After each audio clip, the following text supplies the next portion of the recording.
Assalamualaikum warahmatullahi wabarakatuh. Perkenalkan, nama saya Rizal Ahmad dari Departemen Survei dan Perencanaan Divisi Project. Pada eh, untuk video pembelajaran kali ini saya akan membahas tentang tahapan kesedihan atau perjalanan emosional manusia. Kesedihan adalah bagian tak terpisahkan dari pengalaman manusia. Dalam perjalanan emosional ini, seseorang melalui sejumlah tahapan yang kompleks, merefleksikan reaksi terhadap berbagai peristiwa atau kehilangan dalam hidup. Yang pertama adalah kejutan dan tidak percaya. Pertama-tama, kesedihan dimulai dengan kejutan dan rasa tidak percaya. Saat individu dihadapkan pada kenyataan yang menyakitkan, perasaan ini menjadi titik awal dari perjalanan kesedihan. Yang kedua, penyangkalan. Munculnya penyangkalan menjadi langkah selanjutnya, di mana individu mencoba menolak kenyataan dan mencari cara untuk meyakinkan diri bahwa peristiwa tersebut tidaklah benar dan tidak benar-benar terjadi, seakan tidak terjadi. Selanjutnya, rasa bersalah dan marah. Tahapan ini sering diwarnai oleh rasa bersalah atau marah, baik terhadap diri sendiri maupun terhadap pihak atau situasi yang dianggap bertanggung jawab atas kesedihan yang ditimbulkan. Selanjutnya, merenung dan kesepian. Proses merenung dan kesepian muncul di mana individu berusaha memahami perasaannya dan seringkali merasa terisolasi dalam kesedihan yang mendalam. Selanjutnya, penerimaan dan trauma. Penerimaan mulai muncul, tetapi seringkali disertai dengan dampak emosional dan trauma yang menyertai pengalaman kesedihan. Selanjutnya, penyesuaian dan pemulihan. Langkah selanjutnya melibatkan usaha individu untuk menyesuaikan diri dengan perubahan dan memulihkan keseimbangan emosional. Mereka mencari dukungan dan sumber daya untuk mengatasi kesedihan tersebut. Selanjutnya, transformasi dan pertumbuhan.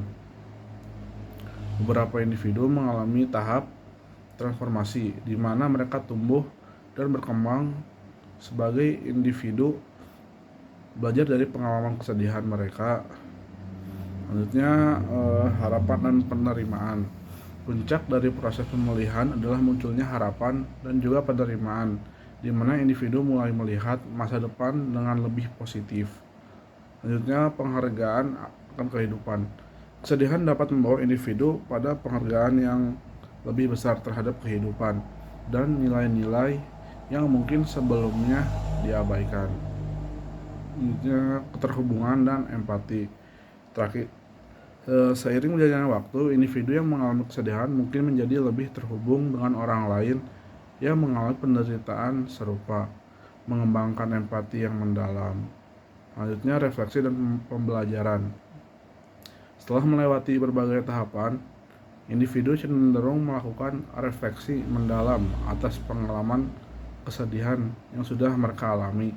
Proses ini melibatkan pemahaman yang lebih baik tentang diri sendiri dan juga pembelajaran berharga dari situasi sulit yang telah dihadapi. Selanjutnya, kembali ke keseimbangan. Pada tahap ini, individu berusaha kembali ke keseimbangan hidup mereka. Dengan meresapi pelajaran dari kesedihan, mereka menciptakan fondasi yang lebih kokoh untuk menghadapi tantangan di masa yang akan datang.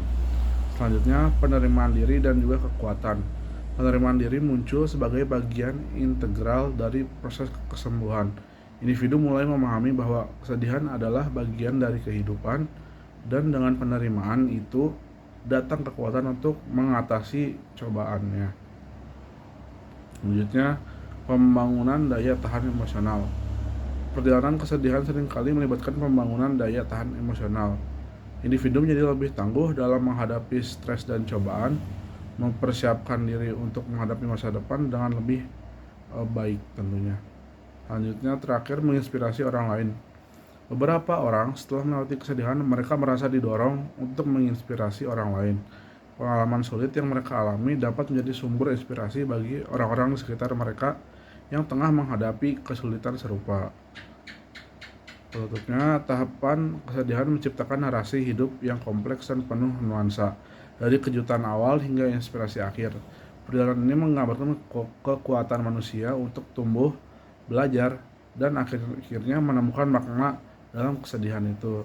Melalui tahapan-tahapan ini, kesedihan bukan hanya merupakan pengalaman negatif semata, tetapi juga menjadi bagian penting dari pertumbuhan emosional dan keterhubungan manusia. Sekian untuk video pembelajaran minggu kali ini. Mohon maaf jika ada tutur kata yang salah. Wabillahi taufiq wal hidayah. Wassalamualaikum warahmatullahi wabarakatuh.